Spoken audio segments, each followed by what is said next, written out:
Pole position. As the big family coaster at the Montgomery County Fair, this NASCAR-themed coaster hopefully offers something enjoyable. But the layout seems overly simplistic for a spinning wild mouse. So just how good can this coaster be? Given my experience, pretty darn good. Let me explain in this review. Wild mouse coasters like the now defunct Sand Serpent at Busch Gardens Tampa Bay are known for their sharp turns that offer strong laterals. Some are braked more than others, which does kill some of these laterals. Spinning coasters like Pandemonium at various Six Flags parks offers the ability to spin continuously on a coaster, especially if you have an off-balance car. Spinning wild mouse coasters like Galaxy Spin at Fun Spot Kissimmee offer a blend of these two, though the 4-cross cars tend to make the laterals not as fun, and the spinning tends to just be with the turns, though you might be able to get it really spinning if you really lean into the spin. Or at least, that was my experience before pole position. Pole position has similar 4-cross seating to other spinning wild mouse coasters, though it does feel a little different. The operators were trying to load cars with as many people as possible, so as a single rider, I always got paired up with a group of 2. On my first ride, those riding with me told me that this coaster is jerky, and that seems to be the general theme of this ride. However, as a way to give a spinning wild mouse some character, that doesn't seem to be a bad thing, though not everyone is going to like this quirk.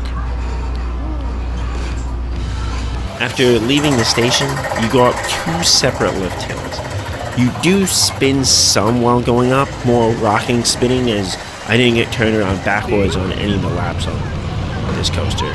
This does offer a unique experience, since normally your spinning will be locked during a lift hill, and it does a lot to get me excited for just how interesting this ride is going to be. The first section of this coaster features a bunch of hairpin turns. On other, more traditional spinning wild mouse coasters, these are taken while your spinning is locked. But here, you're free to spin right out of the gate, which does help as the spinning is the main gimmick of these types of rides. But what is surprising is that you still get very strong laterals on all of these turns. Traditional wild mouse coasters, sure, there's laterals here, but normally the 4-cross seating downplays laterals, even when spinning is locked. And the spinning aspect negates most of the laterals when it is unlocked. As you're whipped around a turn, you can really feel being pressed into it. As for the spinning with the turn, which normally negates this type of layout on spinning coasters for me, you should be able to get a few good spins in most parts of this section. The turns can negate some of your spinning as you turn with them, but I was able to rather consistently spin throughout most of this section on most of my rides. It isn't too crazy or wild spinning, so it shouldn't get you crazy dizzy, which depending on your preferences might be a good or a bad thing.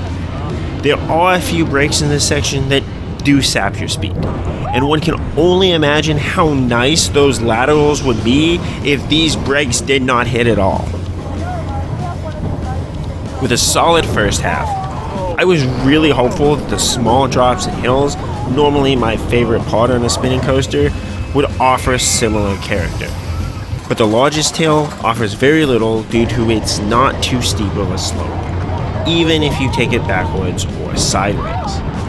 Good drops, even tiny drops on spinning coasters, are my favorite elements on these rides,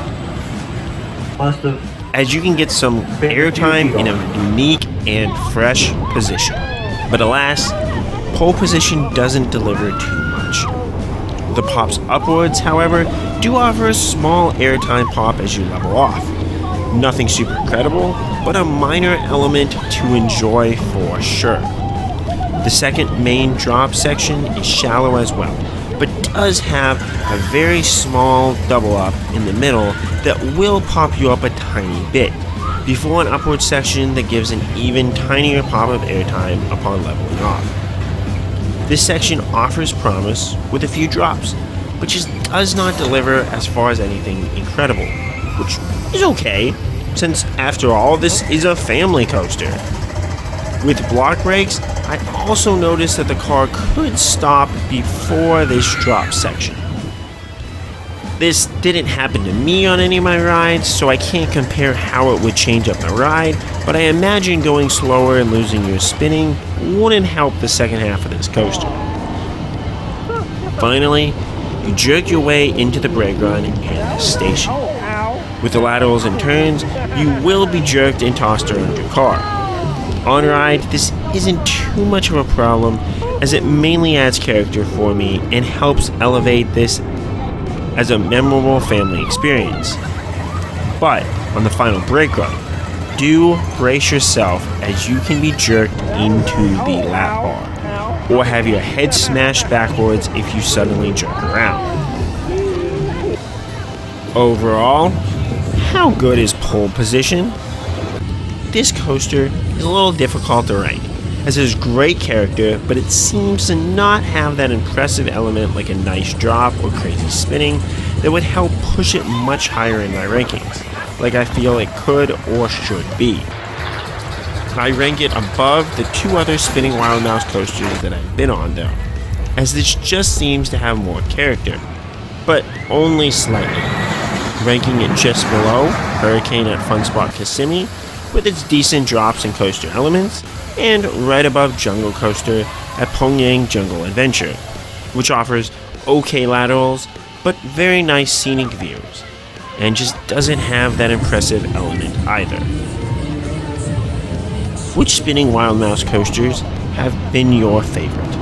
Are you a fan of jerky coasters?